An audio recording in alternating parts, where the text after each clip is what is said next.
Well, hello, hello. How you doing today? Hi, I'm doing good. Thanks. How are you? Oh, doing great. Thank you. We're so happy to have you on with us. This is it's such a cool show, and I know a lot of people were looking forward to it, and you got to be excited now to share it with the world, and because you got to see early on working on the music, just how special it was, right? That's exactly right. I'm really happy to be able to share this with everybody. And it was delayed in coming out, and so it's really hard to wait. So I'm really glad that people can see it now. Oh, absolutely. And it's got to be kind of fun because you get to see it way earlier than everybody else, and you get a hand in shaping the sound of it. But also sometimes you don't get a full picture when you're working on these things. So how much of this did you get to see before you got to actually get the music to it?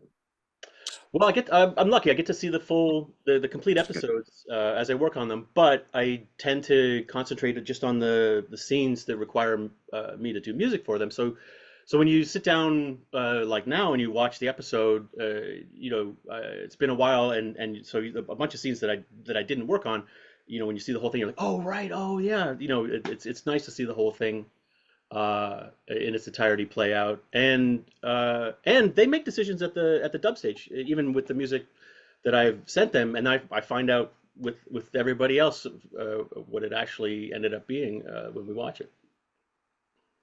Yeah, absolutely. And of course, you get offers to do great projects all the time. What was it about this one you're just like, oh, I got to do this?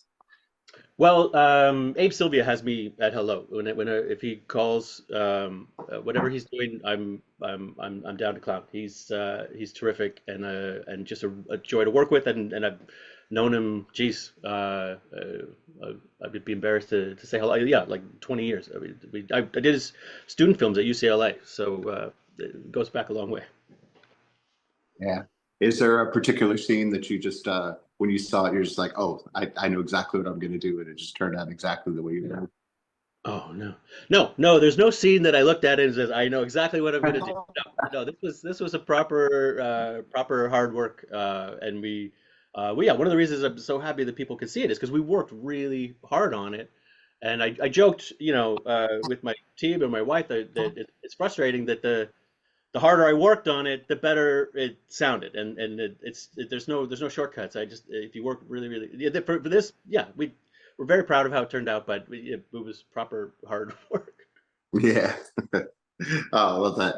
And what was the first song that you maybe noticed in a movie, or first piece that you heard that just made kind of set the spark and made you think, oh, maybe I should do this? Oh, that's a terrific question. I'm not one of those guys that had a lightning bolt moment when they saw Star Wars or Jaws or Mhm. something like that. I think it was a little more nebulous for me. I kind of floated towards doing music for film over the course of my university education because I was writing music as a student composer that was apropos for film, and I kind of thought of films as the way that Wagner thought of his operas, like these total artworks, where you're having all of these collaborators from different disciplines come together to create this great artwork. And I saw modern day film like that, and let's not deny that film is also a place to have opportunity to record with orchestras, to record with live musicians, to be in the studio. That's that's probably the best part of the job. And actually, deadlines, are can be a good thing.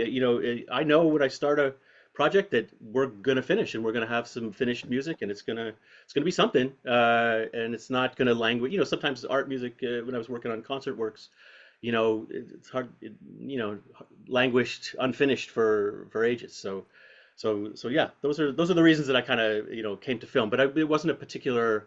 I apologize. It wasn't any particular piece of music that Mhm. led me there. Yeah. But now, of course, people are looking up to what you're doing and they're thinking, that's what I want to do. It's certainly so much harder than you probably ever imagined, but having done it so well, what advice do you give to those composers that want to do what you do? Oh wow! Just as a side, I had one of the actors come up to me at the premiere and say, "I want to do what you do," and it was like, "Wait, you're in this show, you're on the screen, you want to do?" And I think you're confusing me with rock star. You want to do what rock star? This is a hard job. We have to work really hard on this. But advice for people that are wanting to do what I do.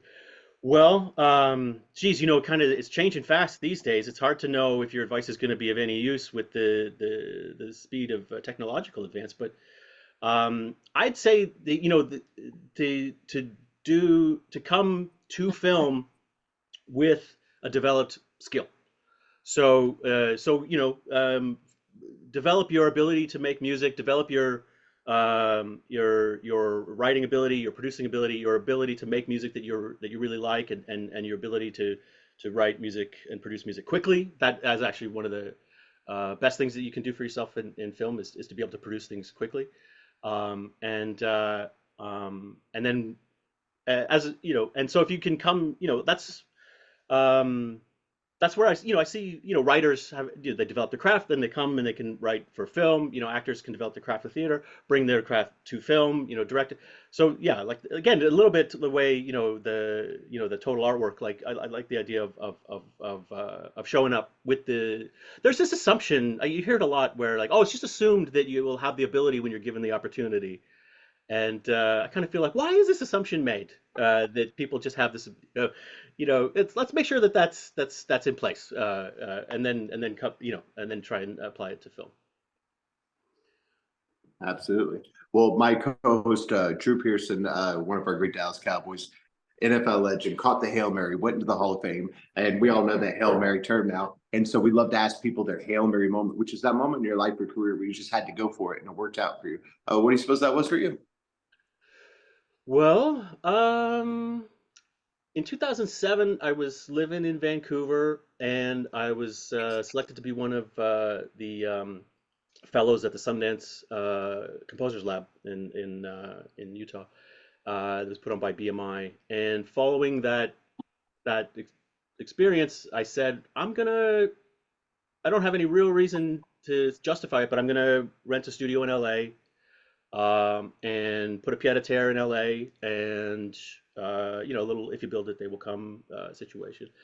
And so I did that, and I started working. I had a studio at that then in Los Angeles and Vancouver, and went back and forth between the two places. And so that, yeah, and that was one of those kind of self-fulfilling. Yeah, once you have the studio, I remember I had a person who was hip pocketing me as an agent, um, and they came and they sat down in that studio, and they just looked around, and it just kind of looked the business. And she saw like the 5.1 speakers all in the studio. They weren't plugged in, but they were there, and it just looked right. And then it was at that point that she said, "Oh yeah, no, I think we should probably take you out of the hip pocket and put you in the actual roster." So yeah, that was. Does that count? Yeah, absolutely. I love that. That's wonderful. Well, the thing about what you do is it's often very solitary thing, and of course, us creative types get in our heads about things. What is it that you tell yourself, or that kind of keeps you going and keeps you on the right path and keeps you on target and on these deadlines, just to Mm. get through it? Because sometimes creativity is hard to rush. That's true. Well, I have a couple of things I could say about that. One is I don't worry about uh, I, I get to my wife is a film composer as well.